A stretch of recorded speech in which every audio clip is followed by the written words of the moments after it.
اچھا، اور ہم آپ سے معلوم کریں تو آپ یہ بتائیے کہ جس طریقے سے ہم اور آپ روزے رکھتے ہیں تو کیا ہم اپنے ہی روزے رکھے ہیں یا پہلے بھی انبیاء کرام روزے رکھتے تھے؟ السلام علیکم ورحمۃ اللہ۔ وعلیکم السلام ورحمۃ اللہ وبرکاتہ۔ خیریت ہو بیٹا؟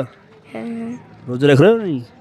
ہاں رکھ رہے ہیں؟ چلیے ماشاء اللہ، بہتر بات ہے۔ چلیے آپ لوگوں سے ہم کچھ سوال کریں گے، اور یہ سوال کچھ روزوں کے تعلق سے بھی ہیں اور کچھ ایک دو سوال ویسے ہی جو ہم آپ لوگوں سے کرنے والے ہیں۔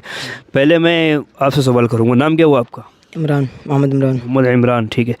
آپ سے یہ سوال ہے، آپ یہ بتائیے کہ اس دنیا کے سب سے پہلے اور سب سے آخری نبی کون سے ہیں؟ پہلا نبی آدم علیہ السلام، ٹھیک ہے۔ اور دوسرا نبی محمد صلی اللہ علیہ وسلم، سب سے آخری نبی محمد صلی اللہ تعالی علیہ وسلم۔ ماشاء اللہ، بالکل صحیح۔ اس دنیا کے سب سے پہلے نبی اور سب سے پہلے انسان حضرت آدم علیہ السلام ہیں، اور سب سے آخری نبی ہمارے آقا صلی اللہ علیہ وسلم ہیں۔ چلیے ماشاء اللہ، اچھا جواب آپ نے دیا ہے۔ آپ سے معلوم کروں گا میں، یہ بتائیے کہ اللہ رب العزت قیامت کے دن ہر چیز کو فنا فرمائے گا، لیکن ایک مخلوق ایسی ہے کہ جس کو اللہ رب العزت باقی رکھے بھی، وہ باقی ہوں گے میدان محشر میں بھی، وہ مخلوق باقی رہے گی۔ وہ مخلوق کون سی ہے جو باقی رہے گی پھر؟ حضرت شاید وہ مخلوق انسان ہے۔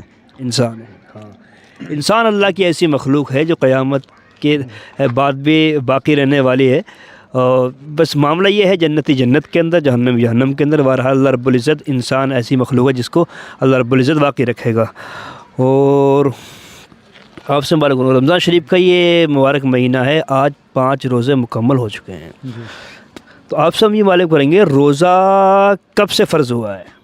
سن 2 ہجری سے ہوا ہے۔ 2 ہجری سے فرض ہوا، ٹھیک ہے۔ اچھا، اور ہم آپ سے معلوم کریں تو آپ یہ بتائیے کہ جس طریقے سے ہم اور آپ روزے رکھتے ہیں تو کیا ہم اپنے ہی روزے رکھے ہیں یا پہلے بھی انبیاء کرام روزے رکھتے تھے؟ انبیاء اکرام اور نبی نے بھی روزے رکھے ہیں۔ انبیاء اور نبی مطلب ایک ہی چیز ہے۔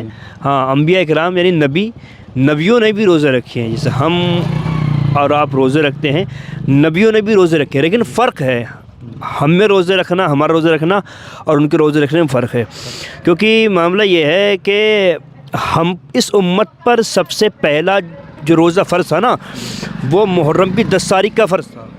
محرم کے 10 تاریخ ہاں، کا۔ صرف ایک روزہ فرض تھا۔ اس کے بعد جب یہ 30 روزے ہمیں ملے تب کیا ہے، یہ 30 روزے ہم پر فرض کر دیے گئے۔ وہ محرم کی 10 تاریخ کا روزہ ہم پر فرض نہیں کیا گیا، اس کو ہٹا دیا گیا۔ لیکن انبیاء کرام کا معاملہ یہ ہے دوستو کہ جیسے ادریس علیہ السلام جو ہمیشہ روزہ رکھتے تھے، حضرت عیسیٰ علیہ السلام ہمیشہ روزہ رکھتے تھے، حضرت ابراہیم علیہ السلام مہینے میں 3 دن روزہ رکھتے تھے، حضرت سلیمان علیہ السلام مہینے کے شروع میں 3 دن روزہ رکھتے تھے، پھر بیچ میں نہیں رکھتے تھے، پھر لاسٹ کے 3 دن میں روزہ رکھتے تھے، حضرت ذوالکفل علیہ السلام جو ہیں مطلب وہ 1 دن چھوڑ کے روزہ رکھتے تھے۔ اسی طریقے سے مطلب انبیاء کرام جو تھے مختلف، تو وہ کوئی کچھ انبیاء کرام ایسے تھے جو عید الفطر اور عید الاضحیٰ کے علاوہ ہر دن روزہ رکھتے تھے، تو الگ الگ معاملہ ہوا کرتا تھا۔ بہرحال 30 روزے جو فرض کیے گئے ہیں وہ اسی امت پر فرض کیے گئے ہیں۔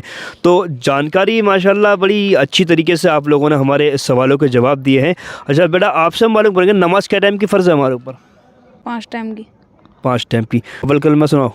اول کلمہ تو ہے تو ایمان پاک لا الہ الا اللہ رسول اللہ۔ سبحانہ سناؤ۔ سبحانک اللہم و بحمدک و تبارک اسمک و تعالی جدک و لا الہ غیرک الحمدللہ رب العالمین۔ میں نے سبحانہ سنانا ہے خالی۔ قل اللہ شریف یاد ہے؟ سناؤ۔ قل هو اللہ احد اللہ الصمد لم یلد ولم یولد ولم یکن لہ کفوا احد۔ مدرسہ جاتے ہو پڑھنے؟ اچھا، بہتر بات ہے، تھوڑی سی اور محنت کرو اور نکھار پیدا ہوگا آپ کی پڑھائی میں، ہے نا۔ تو دوستو گزارش ہے کہ آپ لوگ بس ویڈیو کو شیئر کرتے رہیں، جو ہم نے جانکاری آپ تک پہنچائی ہے روزوں کے تعلق سے۔ بہت سارے ہمارے بھائیوں کی جانکاری نہیں ہوگی کہ کتنے روزے کس پر فرض تھے، انبیاء کرام کتنے روزے رکھتے تھے۔ تو جو چیزیں ہمارے ذہن کے اندر ایک دم آئیں وہ ہم نے آپ تک پہنچا دی ہیں۔ جب آپ لوگ ویڈیو کو شیئر کریں گے تو یہی نالج دوسروں کو مل جائے گی، اس سے دوسروں کو بھی فائدہ ہو جائے گا۔ ٹھیک ہے بھائی، بہت شکریہ۔